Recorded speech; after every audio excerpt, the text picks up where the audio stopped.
कल से उत्तर प्रदेश में ग्लोबल इन्वेस्टर समिट शुरू हो जाएगा और इसकी तैयारियां जोरों पर है। इसी पर बातचीत के लिए हमारे साथ फतेहपुर सीकरी से बीजेपी सांसद राजकुमार चाहर जी मौजूद हैं। सर, बड़ी संख्या में निवेश आएगा, ये सरकार का दावा है। किस तरह से आप देख रहे हैं, चूंकि कई तैयारियां जो हैं वो की जा रही है लखनऊ में इस वक्त? देखिए, ग्लोबल समिट उत्तर प्रदेश में हो रही है और इसके लिए मैं देश के प्रधानमंत्री आदरणीय श्री नरेंद्र मोदी जी को हृदय से धन्यवाद देना चाहता हूं कि आज दुनिया भर में जिस प्रकार से भारत के प्रति एक विश्वास जगा है, एक वातावरण पैदा हुआ है कि भारत में बड़े निवेश किए जा सकते हैं। और उत्तर प्रदेश के मुख्यमंत्री योगी आदित्यनाथ जी और उनकी टीम, आपने देखा होगा पिछले दिनों दुनिया भर के अनेक देशों में गई थी, उनके मंत्री गए थे, तो उनसे बातचीत हुई और उसके बाद एक बड़ी समिट हो रही है लखनऊ में और माननीय प्रधानमंत्री जी उसका उद्घाटन करने वाले हैं। मैं समझता हूं ये उत्तर प्रदेश बदलता हुआ उत्तर प्रदेश है, ये नए भारत का उत्तर प्रदेश है। तो उत्तर प्रदेश में एक समय पर जब रंगदारी, गुंडा टैक्स और अपराध का बोलबाला रहता था, अपराधियों का बोलबाला रहता था, आज योगी जी की सरकार में मैं समझता हूं माननीय मोदी जी के नेतृत्व में योगी जी की जो सरकार है उसने कानून व्यवस्था पर जो एक स्थापना की है, आज उत्तर प्रदेश के अंदर कानून का राज है। आज आप देखते होंगे कि गुंडागिर्दी करने वाले या तो उत्तर प्रदेश से बाहर हैं या जेलों में हैं। तो इस प्रकार का एक माहौल दिया है, एक अच्छा वातावरण है और दुनिया के लोगों की निगाह बनी है। दुनिया भर के उद्योगपति, भारत के उद्योगपति, मुझे लगता है उत्तर प्रदेश के अंदर एक बड़ा निवेश करने वाले हैं। तो इससे हमारे नौजवानों को भी रोजगार मिलेगा और प्रदेश भी उन्नति करेगा तो देश भी उन्नति करेगा। लेकिन विपक्षी पार्टियां लगातार सवाल उठा रही हैं, कह रही हैं कि जो बीजेपी सरकार कहती है और होता कुछ और है, धरातल पर वो दिखता नहीं है। बड़े पैमाने पर आप लोग निवेश की बात जरूर कर रहे हैं लेकिन ऐसा कुछ होने वाला नहीं है। देखिए, जिन्होंने कभी सकारात्मक प्रयास किए नहीं, जो अपनी सरकारों में रहकर जिन्होंने केवल अपने परिवार की उन्नति भ्रष्टाचार के द्वारा धन कमाकर अपने परिवार को उन्होंने प्रतिष्ठित करने का काम किया, पोषित करने का काम किया, ऐसे लोगों ने देश के लिए और अपने प्रदेश के लिए और जनता के लिए कोई योजनाएं कभी लेकर नहीं आए, कभी इस तरह के आयोजन नहीं किए। अगर उत्तर प्रदेश की बात करें तो उत्तर प्रदेश में आयोजन हुए भी तो सैफई तक हुए। तो एक परिवार का पोषण, एक परिवार का संरक्षण और एक परिवार की उन्नति की चिंता, ये उत्तर प्रदेश में समाजवादी पार्टी को रही है।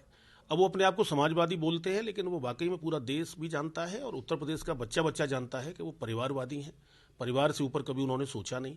तो मुझे लगता है उनकी समझ में ये सब नहीं आएगा। आज ये नया भारत है, ये नया उत्तर प्रदेश है, ये बढ़ता हुआ उत्तर प्रदेश है और आज उत्तर प्रदेश में निश्चित रूप से आप देखिएगा एक बड़े निवेश भी होंगे, बड़े करार भी होंगे और बड़े काम भी शुरू होंगे। इससे हटकर एक सवाल है सर, कि जिस तरह से विपक्षी पार्टियों का हंगामा लोकसभा और राज्यसभा में लगातार जारी है, कल प्रधानमंत्री का संबोधन हुआ, राहुल गांधी ने कहा कि जो सवाल का जवाब मांग रहे हैं उसका जवाब प्रधानमंत्री की तरफ से नहीं दिया गया।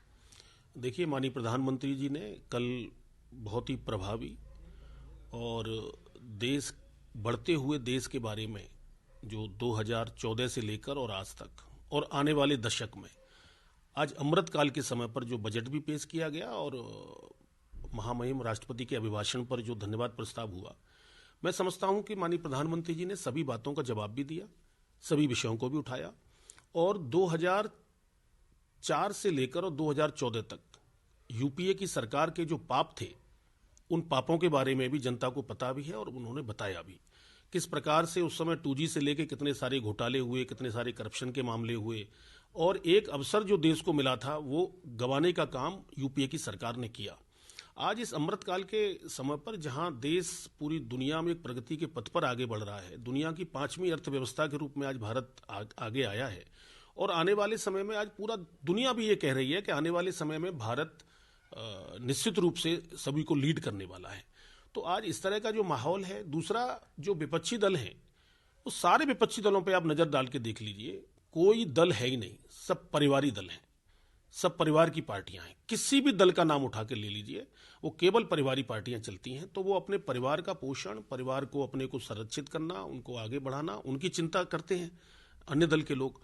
और माननीय मोदी जी 140 करोड़ देशवासियों के भविष्य की, उनके भविष्य को संवारने की और देश की प्रगति की चिंता करने का काम करते हैं और इसके लिए काम भी कर रहे हैं। तो मैं समझता हूं कि कुछ बातें ऐसी होती हैं जिनका कोई तथ्य नहीं होता, जिनके कोई आधार नहीं होते, तो जवाब तो सारे माननीय प्रधानमंत्री जी ने जवाब भी दिए हैं और जवाबों की कसक भी उन पर है। वो जानते हैं कि उन जवाबों से वो खुद भी तिलमिला गए हैं विपक्ष के दल के नेता, क्योंकि हो क्या रहा है कि जो विपक्षी दल हैं उनके पास कोई तथ्य नहीं है, उनके पास विरोध के कोई आधार नहीं है। उनके पास कोई योजनाएं नहीं है। तो बिना तथ्य और बिना योजनाओं के आधार पर केवल एक विपक्ष की भूमिका में है। तो आज वो विपक्ष की भूमिका में भी फेल साबित हुए हैं। ये माननीय मोदी जी ने पूरे सदन को बताया और पूरे देश ने सुना और देश उसको समझता भी है। तो मैं समझता हूं कि कल बहुत ही प्रभावी और भारत को आगे बढ़ाने वाला और एक नए भारत के संकल्प का कल प्रभावशाली भाषण माननीय मोदी जी ने पार्लियामेंट के अंदर दिया है। बहुत शुक्रिया बातचीत के लिए। देखिए, साफ तौर पर कहना है कि बड़े पैमाने पर उत्तर प्रदेश में निवेश होने जा रहा है। भले ही विपक्षी पार्टियां सवाल उठाए, लेकिन आने वाले दिनों में विपक्षी पार्टियां भी देखेंगी कि किस तरह से निवेश उत्तर प्रदेश में हो रहा है। कैमरा पर्सन राहुल के साथ स्वाति पाठक, भारत समाचार, दिल्ली।